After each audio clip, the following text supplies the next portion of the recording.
السلام علیکم۔ میں امید کرتا ہوں کہ آپ سب خیریت سے ہوں گے۔ Welcome to my YouTube channel Muslims Corner, اور مجھے امید ہے کہ آپ میرے لیے اور تمام امت مسلمہ کے لیے دعا کرتے رہتے ہوں گے۔ آج ہم نے جس موضوع کی بات کرنی ہے وہی بڑا دلچسپ اور منفرد موضوع ہے۔ موضوع ہمارے پاس کیا ہے کہ اسلام کیا ہے؟ اسلام کیا ہے؟ ایک بڑا خوبصورت اور بڑا دلچسپ موضوع ہے جس پر آج ہم بات کرنے لگے ہیں۔ اسلام ہے کیا؟ دیکھیے، اسلام کو سمجھنا بہت ہی آسان ہے۔ اسلام میں دو چیزیں ہیں۔ اب دو چیزیں کیا؟ ایک ہے اچھائی اور دوسری ہے برائی۔ اب اچھائی کیا ہے؟ یعنی جو لوگ، آپ لوگ کو پتا ہوگا اچھائی کیا ہوتی ہے، اچھے کام کرنا۔ اب جو لوگ اچھائی کرتے ہیں ان کے لیے جو آگے قرآن مجید میں بھی بتایا گیا ہے کہ ان کا جو ٹھکانہ ہوگا وہ جنت ہوگا، وہ جنت میں جائیں گے۔ لیکن جو لوگ برائی کرتے ہیں، برے کام کرتے ہیں، تو ان کا جو آگے ٹھکانہ ہے وہ ظاہر سی بات ہے قرآن میں بتایا ہوا ہے، دوزخ ہے۔ ٹھیک ہے، جس میں جو ایک آیت ہے فَمَن يَعْمَلْ مِثْقَالَ ذَرَّةٍ خَيْرًا يَرَهُ وَمَن يَعْمَلْ مِثْقَالَ ذَرَّةٍ شَرًّا يَرَهُ۔ اور بے شک جس نے ذرا برابر نیکی کی ہوگی وہ اس سے بھی دیکھ لے گا، اور جس نے ذرا برابر برائی کی ہوگی وہ اس سے بھی دیکھ لے گا۔ اس سے یہ ثابت ہوا ہے کہ جس نے اچھے کام کیے ہوں گے وہ بھی دیکھ لے گا، اس کا بھی اسے صلہ مل جائے گا، جس نے برے کام کیے ہوں گے اس کا بھی اس کو صلہ مل جائے گا۔ اب دیکھیں، اچھائی اور برائی تو ہمیں پتہ ہے، لیکن اب ہمیں ہر چیز میں نہیں پتا کہ یہ اچھا ہے یہ برا ہے، یہ اچھا ہے یہ برا ہے۔ ہمارے جو علماء کرام ہیں انہوں نے ہمیں کافی چیزوں کے بارے میں بتایا، لیکن ہر تقریباً جتنے بھی عام آدمی ہیں یا ہر انسان ہے انہیں ہر چیز کا نہیں پتا کہ یہ اچھا ہے یہ برا ہے۔ تو میں آپ کو آج یہ بتانے لگا ہوں کہ کیا نام لیتے ہیں، اچھائی کیا ہے اور برائی کیا ہے۔ سب سے پہلے وہ چیز یا وہ کام جو بندہ کرے اور دل میں ڈر پیدا ہو، تھوڑا خٹکا پیدا ہو، تھوڑا ڈر پیدا ہو، وہ برا کام ہے، وہ اسلام نہیں۔ اسلام میں دو چیزیں ہیں، اچھائی یا برائی، لیکن ایسا کام جس سے دل میں تھوڑا ڈر پیدا ہو وہ اسلام نہیں ہے۔ یعنی اس کام کا اس چیز کے اسلام سے کوئی تعلق نہیں ہے۔ لیکن ایسا کام، ایسی چیز جو کریں اور دل میں کوئی ڈر خوف نہ ہو، کھلے عام کریں، کوئی مسئلہ نہ ہو، تو وہ جو ہے کہ نام لیتے ہیں وہ اسلام ہے۔ یعنی اس میں اسلام میں کوئی پابندی نہیں ہے، لیکن ایسا کام جس سے دل میں ڈر پیدا ہو اس میں اسلام میں پابندی ہے۔ اب آپ کو میری بات سمجھ آ گئی ہوگی کہ اسلام کیا ہے اور اسلام میں کیا اسلام ہے اور کیا اسلام نہیں ہے۔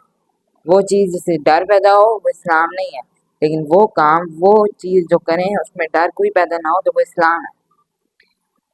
اب میں آپ سے ایک بات کرنی تھی کہ کیا نام لیتے ہیں، میں آپ کو ایک مثال دیتا ہوں کہ میں یا آپ جو بھی ہیں وہ ہم گئے ہیں ایک دکان پہ، ٹھیک ہے، وہاں سے ہم نے لیا کولڈ ڈرنک مختلف ہوتی ہیں، گورمے کی ہو گئی، ٹھیک ہے، اس طرح کولڈ ڈرنک ہم نے ایک لی۔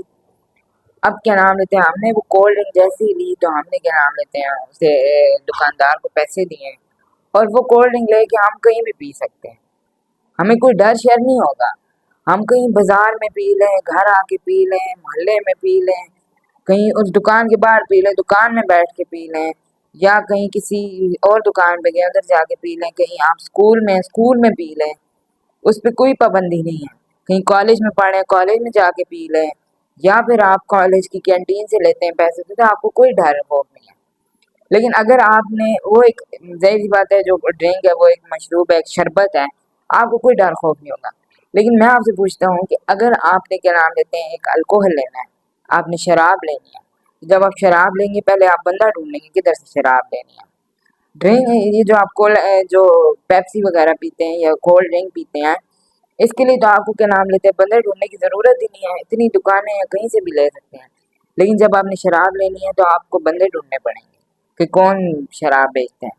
اب آپ وہاں جائیں، اب آپ کو بندہ جب مل جائے گا پھر آپ وہاں ڈر ڈر کے جائیں گے، وہ اس جگہ پہ ہے، اچھا ادھر دکان ہے، ادھر آپ ڈر کے گئے، وہاں سے جب لائیں گے تو وہ ڈر خوف سے لائیں گے کہ مجھے کوئی پولیس نہ دیکھ لیں، میرے گھر والے نہ دیکھ لیں، کوئی باہر کوئی بندہ نہ دیکھ لے، کوئی میری ویڈیو بنا لے کہ شراب لے کے جا رہا ہے۔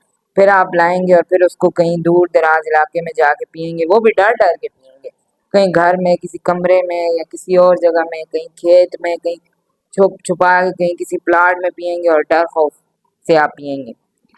لیکن اب دیکھیں اس سے یہی ثابت ہوتا ہے کہ جو چیز انسان کے اندر ڈر پیدا کرے وہ اسلام نہیں ہے. شراب اسلام میں حرام ہے تو شراب اسلام میں نہیں ہے. اب دوسری طرف ایک اور میں آپ کو مثال دیتا ہوں. آپ نے سیب خریدنے ہیں, آپ ریڑھی پہ جاتے ہیں کسی بھی دکان پہ, آپ اس سے سیب لیتے ہیں پیسوں کے, سمجھے کلو آپ نے سیب لیا 150 روپے کے. آپ وہ 150 روپے کے سیب لیتے ہیں تو آپ وہ کہیں بھی کھا سکتے ہیں, چاہے آپ وہ گھر میں کھائیں, باہر کھائیں, بازار میں کھائیں, ادھر ریڑھی کے سامنے کھائیں, کسی اور دکان میں جا کے کھائیں, کہیں اسکول میں جا کے کھا لیں, کہیں کالج میں جا کے کھا لیں, آپ کو ڈر خوف محسوس نہیں ہوگا. لیکن دوسری طرف اگر آپ اس ریڑھی میں سے یا اس دکان میں سے سیب جو ہے آپ اٹھا کے بھاگیں, یعنی آپ نے چوری کرنے ہو سیب, تو آپ کتنا ڈریں گے, کتنا خوف محسوس ہوگا آپ کو, ہیں کتنا خوف ہوگا. پہلے آپ ڈر ڈر کے سیب اٹھائیں گے تو پھر ڈر کے آپ بھاگیں گے ایک دم سے. جیسے ہی بھاگیں گے تو پھر آپ وہ سیب ادھر بازار میں کہیں بھی نہیں کھائیں گے, وہ آپ سیب گھر لائیں گے یا کہیں خفیہ جگہ پہ بیٹھ کے کھائیں گے. یعنی آپ دیکھیں اسلام میں چوری منع ہے, چوری حرام ہے اسلام میں. تو وہ ظاہر سی بات ہے آپ کو اس کے اندر دل میں خوف ڈر پیدا ہوا, تو وہ اسلام میں ظاہر سی بات ہے جو چیز خوف پیدا کرے ڈر پیدا کرے وہ اسلام نہیں ہے, اور جو چیز خوف ڈر پیدا نہ کرے وہ اسلام ہے. جو ڈر خوف پیدا کرے وہ اسلام نہیں ہے, اور جو ڈر خوف پیدا نہ کرے وہ اسلام ہے. تو میں آج آپ سے یہی عرض کرنا تھا کہ ہمیشہ اسلام کو سمجھنا بہت آسان ہے. میں نے آپ کو دو چیزیں بتائیں, اچھائی اور برائی, اور ان کو کیسے اچھائی اور برائی کو سمجھنے کا بھی طریقہ میں نے آپ کو بتا دیا. تو امید ہے کہ آج آپ کو میری ہر ایک بات کی سمجھ آئی ہوگی. اگر میری بات کی سمجھ آئی ہے تو اس کو اپنی زندگی میں ضرور امپلیمنٹ کریں تاکہ آپ آگے کامیاب ہو سکیں زندگی میں. انشاءاللہ کل نئی ویڈیو میں ملاقات ہوگی. تب تک اپنا اور اپنے گھر والوں کا خیال رکھیے گا. اللہ حافظ.